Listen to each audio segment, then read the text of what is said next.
video here, and we're back ploughing today again. So we're ploughing the oat ground here.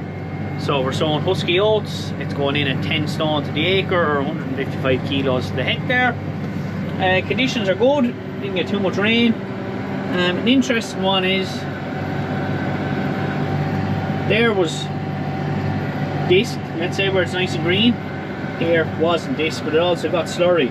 So you can see the difference the discing does to the germination there after crops. And then obviously the slurry then absolutely kicked it on like there's no tomorrow, because it's as green as grass. Now the good thing is that should be drier underneath. In theory it should be drier, but what would really be interesting is seeing what it would be like in the springtime. Would you have much of a knock-on effect in the crop? So it'll be interesting to see sort of the markers at the pylon as such, so we'll have a good gauge of where it's been and whatnot, and it'll just be interesting to monitor it and see if it makes any difference at all.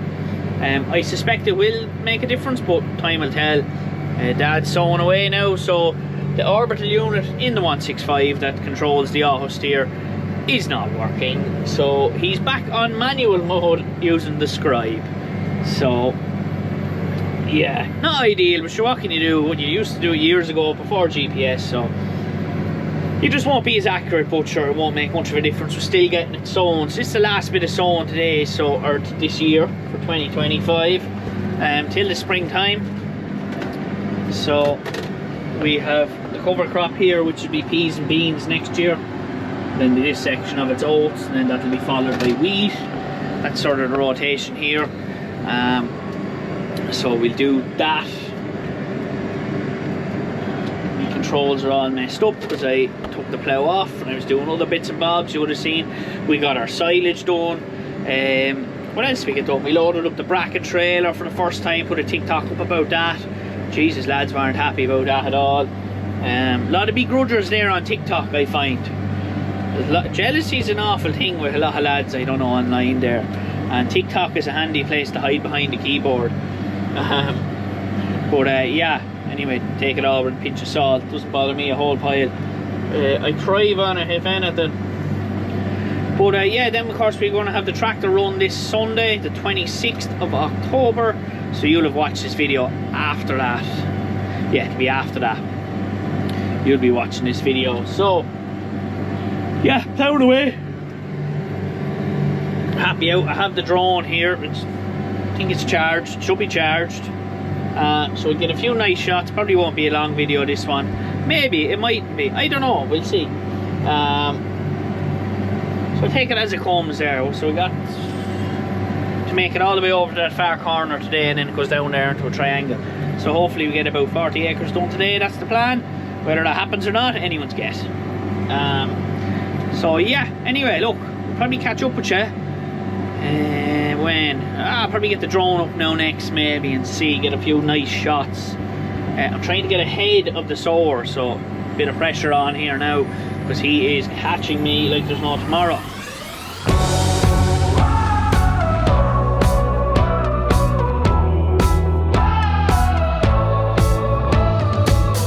If you're a lover, you should know the lonely moments just get lonelier the longer you're in love than if you were alone. Memories turn into daydreams, become a taboo. I don't want to be afraid. The deeper that I go, it takes my breath away. Soft hearts, electric souls, heart to heart and eyes to eyes. Is this taboo? Baby, we built this house on memories. Take my picture now, shake it till you see it. And when your fantasies become your legacy, promise me a place in your house of memories.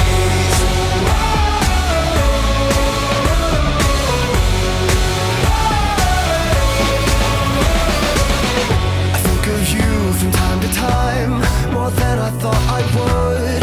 You were just too kind, and I was too young to know. That's all that really matters. I was a fool.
my picture now. Shake it till you see it, and when your fantasies become your legacy, promise me a place.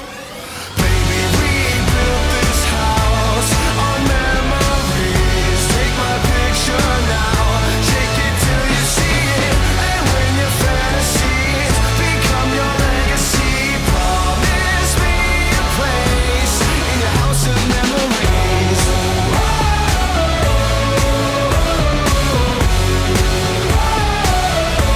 In your house of memories. Promise me a place. I've got the drone up there. As you can see, the 2 tractors are ploughing now, which we don't often have. It's mainly just me. So I said I better stick up the drone. It was a bit windy, but I think I got some really nice footage. And towards the end then, the drill was coming close to us there, and we kind of were all in sync. So I got a few photographs as well. I haven't got one of them now in a long time. One like that, so absolutely delighted. But it's ploughing up lovely. We're here now into this other stuff here, and it's considerably drier. Yeah, so it's grand. Obviously, if you were min-tilling this now or anything like that, that'd all have to be sprayed off. You couldn't be ploughing down any greenery. Like, you could, but you'd bring carrying over disease, especially if you're sowing barley back into this. You would carry over disease, because that's what was here, is barley. So all that there, you'd be carrying over disease then, and that. But like, if you're min-tilling or even direct drilling, you're you're really reliant on Roundup, and you'll be using a lot of it. Whereas here we just round up mostly headlands, around pylons, anywhere there's a bit of brome, problem areas, things like that. We do that, so that's what we do. We try use as little Roundup as possible. There's a drill there, so he's happy out. Morris is ploughing away behind me after getting a bit ahead of him. He's got the overrun there on the 145 Maxim. She's well able for it, not a bother to her at all. So nice to have 2 5 furrows going here now. Cover a bit of ground, get this sown today. That is the main aim. Get turned here now. So with the 2 ploughs ploughing, it's important you try have them match up the best you can. Obviously, if you're ploughing with 2 of the same type of ploughs, it'd be easier, but you can see the difference there. So that's the overrun there, and then just over there is to the coon. And obviously I wasn't ploughing, he's ploughing deeper on his back, the back sod, than I am, so I had to deepen my front sod to try match it up. So the more even your ploughing is, the less work the power has to do, and easier till the ground is. If you have bad ploughing, it's not great. You have bad crop, put it that way. So most ploughs are simple enough to set up. Like a Governland, I reckon anyone can plough on a Governland. You just stick it into the ground and it'll do a good job. The overrun, wee bit more complicated, you have to have it set up right, but once you get it set up right, it's perfect. The coon, same as that. Wee bit of setting up to be done on it. Once you get it set up, it's absolutely perfect. And what else? What other one have I ploughed? I've ploughed a Lemkin before. Don't really like them. I think they're overcomplicated.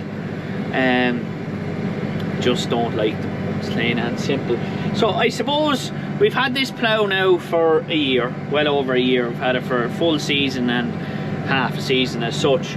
And thoughts on it at the moment anyway, I definitely think she's slightly cheaper to run metal wise than the overrun. I seem to be getting more out of points. They don't seem to be quite as expensive, and I've also got that real expensive point on it that so far is working out a good bit cheaper per acre than the next set of points. And then the cheapest points you can get are currently working out the most expensive per acre. So they are. So I do think that this plough is definitely cheaper to run. It is harder to pull than the overrun.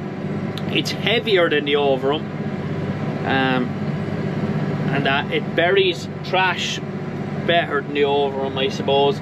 I like the way the wheel runs in the middle there. Ploughing headlands is a lot simpler. I also found that not as much stuff gets clogged in between the skimmer points and the boards when you're ploughing headlands, whereas the overham there had a tendency to kind of clog up a wee bit. Overall, I think the Kuhn is probably a better plough. Nothing wrong with the overham, but overall I think the Kuhn just has that slight advantage on it in terms of that. Now the 145 Maxim would not be able to pull this Kuhn plough, not one bit. So it wouldn't. But overall I would be very, very impressed with this Kuhn plough. And would I buy another one? I would, absolutely. I'd buy another one in a heartbeat if I had to. I find them just a great plough. Great bit. I'll go through all the costs now in a minute. So the figures as such, this is basically the long and the short of it. It's costing in wear and metal about €3.30 to €3.50 in wearing metal per acre. So every acre you do, so you do 100 acres, that's 330 or €350 in wearing metal. That's what I make out. And I don't think I'm too far wrong on that. That's everything. That's your landside, your shares, your shin pieces, everything. That's the whole lot. Tips, skimmer points, you name it. That's everything combined together. It's costing you about €3. So yeah, it's not too bad, I don't think. I mean, it's not too bad, but ploughing is expensive when you add the diesel on top of it and all this, that, the other. I know in my latest TikTok there, a lot of them were saying that we put up obviously the new Bracken trailer, and quite a few comments were like, oh, the poor tillage, man. But sure, like, people don't realise it's not all tillage that we're doing, and all the tillage we have is currently on owned land. We don't rent any ground that we put corn into. I think if you rented ground you put corn into, your margins be very, very tight. They're tight enough as it is on owned ground, let alone paying big massive money. I was going for a farm there. I thought I was strong on it there. At the time I thought it was right. A deal was done. Next thing, your man backed out because obviously someone came in and offered him more money. Now this land is still in tillage, but I cannot fathom how they're making money out of it. They can't be. They absolutely can't be. And it's not a dairy man that took it. It's a lad putting in corn took it. So I can't fathom how they're making money at all. But some lads, I guess, just like to be stupidly busy and work for nothing. I don't like that. So am I on the hunt for extra ground? If something came up that suited, yeah. And if not, I'm not too worried, because there's enough to be doing here. But our business is not just tillage like as corn. If we were solely relying on the grain check now, it wouldn't be great now. Like, we've the cattle, we have haylage, we have hay, we have straw, we have everything else that goes with that, and they're all linked back to the tillage. So if tillage gets lost in this country, there's a big gap to fill there, and I don't know how they're going to fill it. I mean, oats, they're trying to sell oats out of this country when we have to import feed. It's absolutely madness. Like, more people should be feeding oats, but I suppose it's the perception of you're feeding soya hulls there, let's say, just an example, and you try to convince someone to sell oats. So I'm not going to feed oats. Why would I sell oats, or, you know, feed oats? So there just makes no sense that we're importing stuff or trying to export stuff out of this country when we are a net importer anyway. We can't grow enough tillage in this country to sustain what we need to use, and that's fair enough. But when they are bringing in stuff, it should be at least from the EU or similar standards to ours, not these substandard stuffs. But yeah, ploughing, would I probably go away from it? Yeah, at some stage I'd like to try a bit of mintage. We are trying currently a little bit of mintage and slowly integrating it in, and we'll keep doing that and just see how we get on, basically. But yeah, the TikTok is a very toxic place for comments, but yeah, a few nasty comments on it there as well. But lads hiding behind the screen, they're always big men, aren't they? So yeah, anyway, we keep on going. We're I don't know how far. Well, be halfway. We probably would be halfway. We're not going too bad now. It's currently 25 to 12. and we started just at 9 o'clock, so we've gotten from there. He's I don't know, I think he's on his second bag, so he's nearing his third one. So what's that, 12 acres give or take? Not too bad at all. Making waves across this field here now, just down into the gear oak. So not long left to go. Morris is up there ploughing headlands. The drill isn't too far behind, so going quite well. Ploughing up absolutely lovely. This plough buries a lot of stuff now. She is due all new metal on her there now. When I finish up, new landslide share, shins, points, and skimmer points are alright. But yeah, she's due a brand new set of metal. So what we'll do is when we finish here is a few bits to do. She'll go into the shed, but I'll oil up the boards. I give her a quick wash down, give her a grease up, oil the boards, just put oil on everything, and just leave her ready, and I'll pull her back out to wash, to take the bits off her. Just a few bits to be done when we finish up here, because we've got loads of loads to go out. So there's 2 loads due to go out tomorrow, 3 loads, there's one sitting on a trailer, lads coming to collect, there's a lorry, 2 lorries coming on Friday. There's another 2 loads to go out then on Friday as well, and then there's one on Saturday. So quite busy, loads are starting to go out now, but that's what we do, so it's not too bad. Ploughing up, just lovely. Yeah, so we're going to get busy into the delivering now, and that's what we want. Focus back more on the cattle. This year's calves, they will be coming into the shed now as soon as them lorries are loaded. Get that straw out of that shed, get it ready, and they'll be coming in, because they're starting to make muck of the spot there now, which is understandable. It's been damp enough. Yeah, just got to get it hold of the yard, got to get it tidied again, and so got to get rid of a couple load of scrap. Yeah, it's quite a bit to be done now. We're not going to be idle by any stretch of the imagination. It's also a shed to go up, and if things are going well, a second shed to go up. We're not buying a shed, it's a shed we have, it's down, we brought it back. We have everything from the timbers. All we need to be buying is screws and bolts essentially. So yeah, not going too bad at all. Anyway, we'll get this done. Yeah, just on the headland here now, so just leaving a strip up to the yard so we can actually access the oats, not get cut off. So I think it's about half a tram line width there. It's not too bad. It's drying nicely here. Just finishing that headland along the road, and then there's this strip here. That'll be it. That's us done for planting 2025. So it was a handy enough campaign really.